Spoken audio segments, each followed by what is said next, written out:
નમસ્કાર વિદ્યાર્થી મિત્રો, મારી ચેનલ મેથ્સ વિથ નવીન પટેલમાં આપ સૌનું સ્વાગત છે।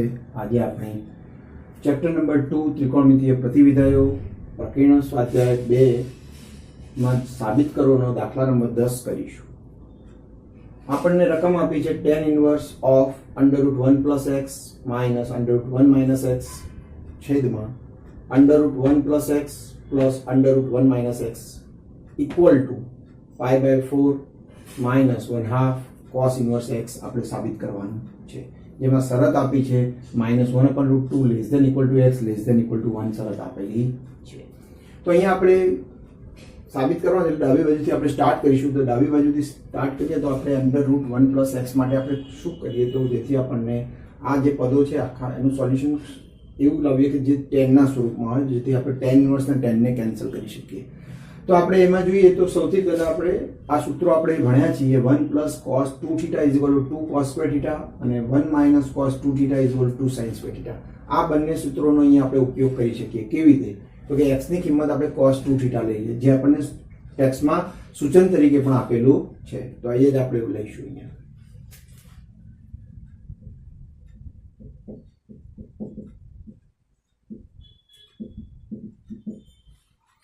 x = cos 2θ લેતા 2θ = cos ઇન્વર્સ x માટે θ = 1/2 cos ઇન્વર્સ x મળે। બરાબર, અહીંયા આપણે ડાબી બાજુથી સ્ટાર્ટ કરીએ છીએ તો કે ડાબા બરાબર tan ઇન્વર્સ ઇન બ્રેકેટ અહીંયા આપણે ફરી પદ નથી લખતા પણ ડાયરેક્ટ આગળ વધીએ છીએ। તો x ની જગ્યાએ હું સીધી cos 2θ ની કિંમત મૂકી દઉં તો 1 + cos 2θ મળે -√1 - cos 2θ મળે છે છેદમાં √1 + cos 2θ માઇનસ ની જગ્યાએ અહીંયા પ્લસ છે √1 - cos 2θ મળે છે। x બરાબર આપણે cos 2θ ની કિંમત મૂકી। ત્યારબાદ આપણે સૂત્રની કિંમત મૂકીશું તો 1 + cos 2θ ની કિંમત શું મળી શકે? તો જોઈએ આપણને 1 + cos 2θ બરાબર 2 cos square θ છે, તો √2 cos square θ માઇનસ √1 - cos 2θ ની 2 sin square θ છે, તો આપણે લખીશું 2 sin square θ છેદમાં જોઈએ તો સેમ પ્રક્રિયા આવશે। તો અહીંયા પણ આપણને 2 cos square θ મળશે અને ત્યારબાદ આપણને પ્લસ આપેલો છે તો આપણે પ્લસ લખીને એમાં પણ એ જ પદ લખવાનું થશે 2 sin square θ। હવે જુઓ આપણે વર્ગમૂળ લઈએ ત્યારે આપણને પદ શું મળે? તો વર્ગમૂળ લેતા આપણને પદ મળે છે √2 મળે અને આ cos સ્ક્વેર નું જોઈએ તો cos θ થશે। હવે જોઈએ cos θ બરાબર, ત્યારબાદ આપણે માઇનસ √2 sin θ છેદમાં √2 cos θ પ્લસ √2 sin θ મળે। હવે આપણે પહેલા એક વખત વિસ્તાર જોઈ લઈએ તો આપણને ક્લિયરિટી વધી જાય। તો આપણે માનાંક લઈએ તો પણ કોઈ ફરક પડતો નથી। ચેક કરી લઈએ આપણે।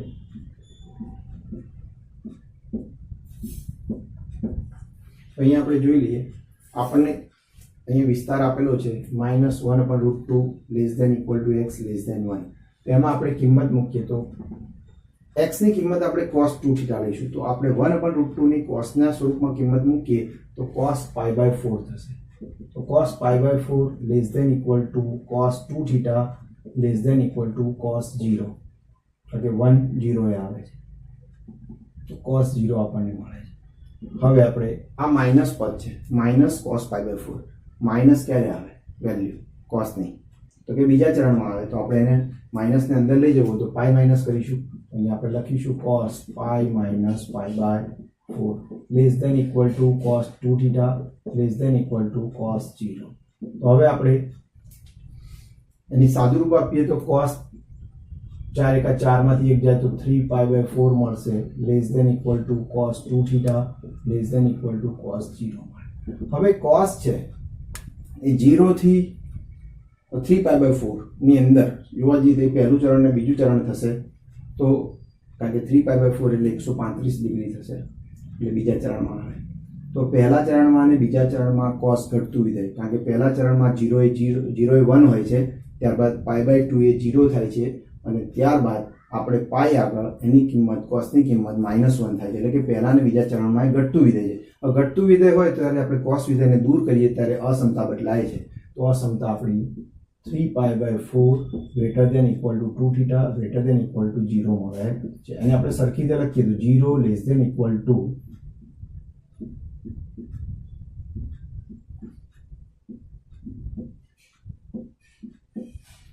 તો 0 2θ less than equal to 3π/4 મળે છે. અહીંયા આપણે જોઈએ આપણા થીટાની વાત હતી, તો હવે 2 વડે ડિવાઈડ કરી નાખું તો 0 less than equal to θ less than equal to 3π/8 મળે છે. 2 વડે ડિવાઈડ કર્યા તો 3π/8 તો આપણે જોઈએ તો લગભગ એટલે 45 છે ને 22.5 એટલે 67 ડિગ્રી 67.5 ડિગ્રી આપણને મળે. આ 0 થી આ 3π/8 છે એ 67.5 ડિગ્રી. તો જે પ્રથમ ચરણમાં જ આવે અને પ્રથમ ચરણમાં બધી જ વેલ્યુઓ કેવી હોય, કોસની સાઇનની બધી જ, એ આપણે એકચ્યુઅલી માનાંક લીધો છે પણ માનાંકમાંથી એ પ્લસ જ આવવાના, કારણ કે આપણે પ્રથમ ચરણમાં બધા જ વિધેયો ધન છે, બરોબર. અહીંયા આપણે રૂટ લીધું હતું અને એનો સ્ક્વેર હતો, બંને કેન્સલ થયા એટલે આપણે માનાંક લીધો. માનાંક લઈએ તો પણ પ્લસ જ મળવાના છે કારણ કે પ્રથમ ચરણમાં છે. તો અહીંયા આપણે એની વેલ્યુ લખી નાખીએ તો tan ઇનવર્સ √2, આ બંનેમાંથી આપણે √2 કોમન લઈ લઈશું પછી, તો અહીંયા √2 cos θ માઇનસ √2 sin θ છેદમાં √2 cos θ પ્લસ √2 sin θ મળે.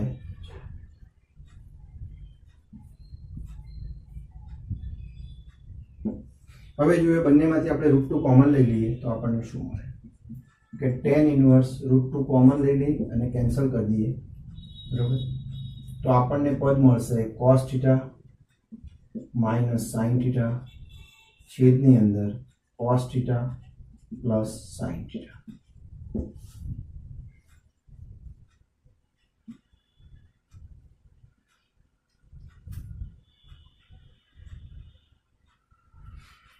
અહીંયા આપણે આગળ વધીએ. હવે તો આ cos θ છે, હવે આપણે tan લાવવો છે તો આ આખા પદ છે એમાંથી cosને આપણે ભાગી દઈએ cos વડે, તો પાછળ tan આવશે, અહીંયા પણ 1 આવી જશે, અહીંયા પણ tan આવી જશે. તો આપણે અંશ અને છેદને cos θ વડે ભાગતા.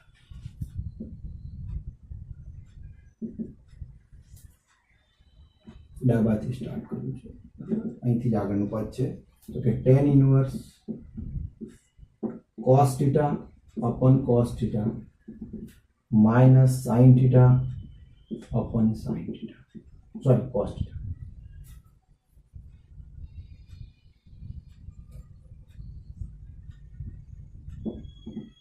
છેદની અંદર પણ સેમ પ્રોસિજર કરીશું, cos θ upon cos θ plus sin θ upon cos θ. તો આ પદ આપણને શું મળશે? આપણને પદ મળશે tan ઇનવર્સ 1 minus tan θ છેદમાં 1 plus tan θ.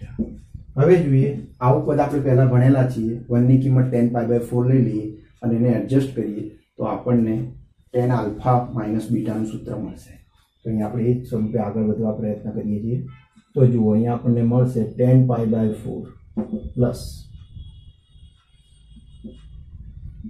tan θ છેદમાં 1 પ્લસ, અહીંયા tan θ ના ગુણાંકમાં 1 તો હોઈ શકે, તો એ ગુણાંકમાં આપણે tan π/4 લખીએ ઇન્ટુ tan θ.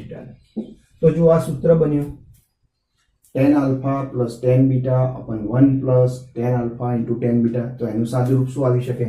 તો કે એનું સાદુરૂપ આવી શકે tan ઇનવર્સ tan π/4 માઇનસ θ. આપણું સાદુરૂપ થાય. હવે tan ઇનવર્સ tan કેન્સલ ક્યારે થાય? તો કે π/4 માઇનસ θ એ આપણા tan ઇનવર્સના વિસ્તારમાં હોવા જોઈએ. tan ઇનવર્સનો વિસ્તાર -π/2 થી π/2 વિવૃત અંતરાલ. તો એની અંદર છે કે નહીં આપણે ચેક કરીએ. આપણે θ સુધી તો સાદુરૂપ આપેલું જ છે, તેનાથી આપણે આગળ વધીએ. તો જુઓ અહીંયા 0 θ સુધી આપણે આવેલા છે. જો θ ને માઇનસ કરીએ તો આપણને શું મળે? તો કે 0 તો માઇનસ થશે જ નહીં, એટલે 0 ના 0 જ રહે, પણ અસમતા બદલાઈ જશે કારણ કે ઋણ વધે ગુણ્ય તો ગ્રેટર દેન ઇક્વલ ટુ 3π/8. હવે એમાં હું ઉમેરીશ π/4, તો π/4 એડ કરીએ અને એને આપણે સરખી રીતે લખી નાખીએ -3π/8 less than equal to -θ less than equal to 0, અને π/4 આપણે એડ કરીએ તો 3π/8 less than equal to π/4 -θ less than equal to π/4. તો હવે π/4 ને આપણે બાદબાકી કરીએ તો કેટલા થશે? છેદમાં 8 લાવીએ તો ઉપર 2, તો -π/8 થશે less than equal to π/4 θ less than equal to π/4. આ આપણને વિસ્તાર મળ્યો π/4 θ નો. તો આ π/4 θ નો જે વિસ્તાર છે -π/8 થી સમૃદ્ધ અંતરાલ છે π/4 સુધી. તો આ અંતરાલ છે એ આપણા tan ઇન્વર્સ ના વિસ્તાર -π/2 થી π/2 વિવૃત અંતરાલની અંદર આવેલો છે, એટલે આપણે tan ઇન્વર્સ ને tan ને કેન્સલ કરી શકીએ છીએ. તો આપણને જવાબ મળે π/4 θ. હવે આપણી પાસે કિંમત છે થીટાની. થીટા બરાબર શું છે? તો કે 1/2 cos ઇન્વર્સ. તો આપણે કિંમત મૂકી દઈએ તો કે π/4 1/2 cos ઇન્વર્સ x, અને જે આપણી જમણી બાજુની વેલ્યુ મળે છે. તો અહીંયા આપણે જવાબ સાબિત થાય છે. અહીંયા આપણો દાખલા નંબર 10 પૂરો થાય છે. દાખલા નંબર 11 માં નીચેના સમીકરણો ઉકેલો આપેલ છે, જેની અંદર રકમ છે 2 tan inverse of cos x is equal to tan inverse of 2 cosec x, જેનો આપણે ઉકેલ મેળવવાનો છે. તો અહીંયા આપણે આગળ વધીએ. સૌથી પહેલા આનું સાદુરૂપ આપી દઈએ. તો આપણે જાણીએ છીએ 2 છે, 2x હોય તો આપણે x plus x લખીએ, એવી જ રીતે અહીંયા આપણે લખીશું તો કે માટે tan inverse cos x plus tan inverse cos x is equal to tan inverse 2 cosec x મળે છે.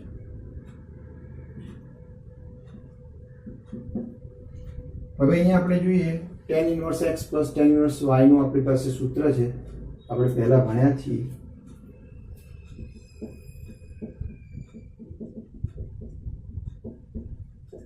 tan inverse x plus y upon 1 minus xy.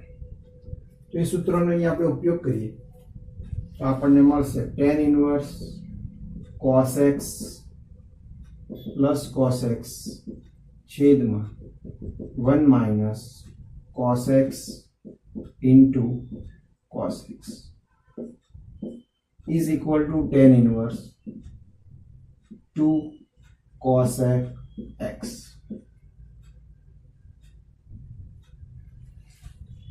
હવે જુઓ, બંને બાજુ આપણે સાદુરૂપ આપી દઈએ, tan inverse કેન્સલ કરી નાખીએ તો ઉપરનું પદ આપણને અહીંયા મળે છે 2 cos x છેદમાં 1 minus cos square x is equal to 2 cosec x. હવે આપણે સાદુરૂપ આપીએ જુઓ તો 2 cos x છે અને અહીંયા નીચે 1 minus cos square છે, તો આપણે એને sin square લખી શકીએ, અને અહીંયા આપણે છે 2 તો છે અને છેદમાં cosec એટલે 1 sin કહેવાય, તો આપણે છેદમાં sin x લખીશું. હવે જે પદ કેન્સલ થતા હોય એને કેન્સલ કરીશું. જો 2 2 સામસામે કેન્સલ થઈ શકે, sin કેન્સલ થઈ શકે, તો આપણને પદ શું મળી શકે? તો આપણને પદ મળે cos x upon sin x is equal to 1. આને આપણે ઉલટાઈ દઈએ, એટલે કે ચલો આપણે એનો વ્યસ્ત પછી લઈએ. cot x is equal to 1, તો આપણે એને tan x is equal to 1 લખી શકીએ. એટલે બંનેનો વ્યસ્ત લેતા એકનો વ્યસ્ત એક જ થાય, 1 upon cot કરું તો tan થાય, tan લખીએ. તો tan x is equal to 1 મળે છે. હવે આ 1 વેલ્યુ ક્યારે મળી શકે? તો આમ નોર્મલ જોવા જઈએ, આપણા મુખ્ય આવર્તમાનના અનુસાર વિચારીએ તો આપણને tan π/4 મળે. તો આપણને પહેલો જે મુખ્ય ઉકેલ છે એને કિંમત લઈએ તો tan π/4 મળશે. Sorry, x is equal to π/4 મળશે, કારણ કે tan π/4 માં tan કેન્સલ કરીએ તો આપણને π/4 મળે. પણ વ્યાપક ઉકેલની રીતે વિચારીએ તો આપણને શું મળી શકે? તો જુઓ, પહેલા ચરણમાં પણ એટલે કે 1 ની કિંમત આવે π/4, અને એવી જ રીતે ત્રીજા ચરણમાં પણ π plus π/4 પણ આપણને 1 મળે. એવી જ રીતે 2π plus π/4 પાછું પ્રથમ ચરણ આવે તો એમાં પણ પાછું 1 મળે. એવી જ રીતે આપણને 3π plus π/4 પણ આપણને 1 કિંમત મળે છે. એટલે વ્યાપક ઉકેલની રીતે જો વિચારીએ તો આપણને x ની કિંમત અથવા કરીને આપણે લખીએ તો n pi plus pi by 4 લખી શકાય. તો એ વ્યાપક ઉકેલની રીતે આપણે કહી શકીએ કે કોઈ પણ ચરણ લો, પહેલું લો, ત્રીજું લો, પાછું પાંચમું લો, સેમ તમને એ જ કિંમતો મળે છે. તો આપણને x તરીકે આ કિંમતો મળે. તો હવે આપણે આનો ઉકેલની રીતે વાત કરીએ. એટલે આ ઉકેલ તો આપણને મળી ગયો, પણ આ ઉકેલ સાચો છે કે નહીં એની ચકાસણી આપણે કરવી પડે. તો આપણે ચકાસણી પહેલા કરીએ.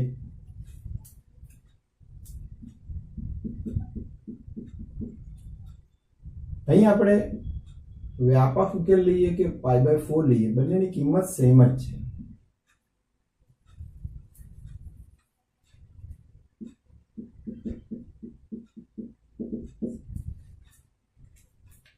ચલો પાઈ બાય 4 લઈએ આપણે સૌથી પહેલા. x પાઈ બાય 4 લેતા.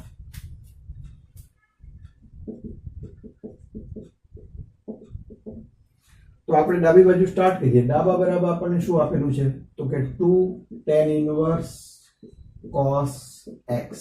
તો આપણે cos ની કિંમત, cos ની અંદર x ની કિંમત મૂકીએ તો કે cos પાઈ બાય 4. તો cos પાઈ બાય 4 ની કિંમત શું થાય? તો કે 2 tan ઇનવર્સ 1/√2. હવે એનો આપણે સાદું રૂપ આપીએ. આપણે આની જેમ જ પ્રોસેસ કરીશું. તો કે tan inverse 1/√2 plus tan inverse 1/√2. હવે આપણે આ સૂત્ર વાપરીશું tan inverse x plus tan inverse y વાળું. તો આપણે સૂત્રના સોલ્યુશનમાં લઈએ તો tan ઇનવર્સ 1/√2 પ્લસ 1/√2 છેદમાં 1 માઇનસ 1/√2 into 1/√2 મળે. હવે આનું સાદુરૂપ આપીએ તો શું થાય? ચોકડી ગુણાકાર કરીએ. √2 અહીંયા સામે ગુણાય, અહીંયા √2 ગુણાય, છેદમાં √2 એટલે 2 આવી જશે. તો ઉપર 2√2 થશે. તો આપણે ઉપરનું સાદુરૂપ આપીશું તો 2√2 છેદમાં 2 અને એવી રીતે અહીંયા 2 નો ગુણાકાર, √2 નો ગુણાકાર 2 થાય એટલે 2 માઇનસ 1 છેદમાં 2 મળે છે. હવે આનું આપણે સાદુરૂપ આપીએ તો 2 તો કેન્સલ થઈ જશે. અંશ અને છેદમાં જે 2 છે એ બંને રદ થશે. અંશનો છેદ છેદમાં આવે, છેદનો છેદ અંશમાં જાય એટલે એકબીજાને કેન્સલ કરશે. તો આપણને જવાબ શું મળશે? તો આપણને જવાબ મળશે tan ઇનવર્સ 2√2 મળશે. એટલે 2 માઇનસ 1 તો 1 જ મળે. આપણી ડાબી બાજુ છે.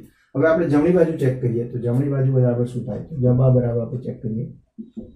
જવાબ બરાબર આપણને આપ્યું છે tan ઇનવર્સ 2 cosec x.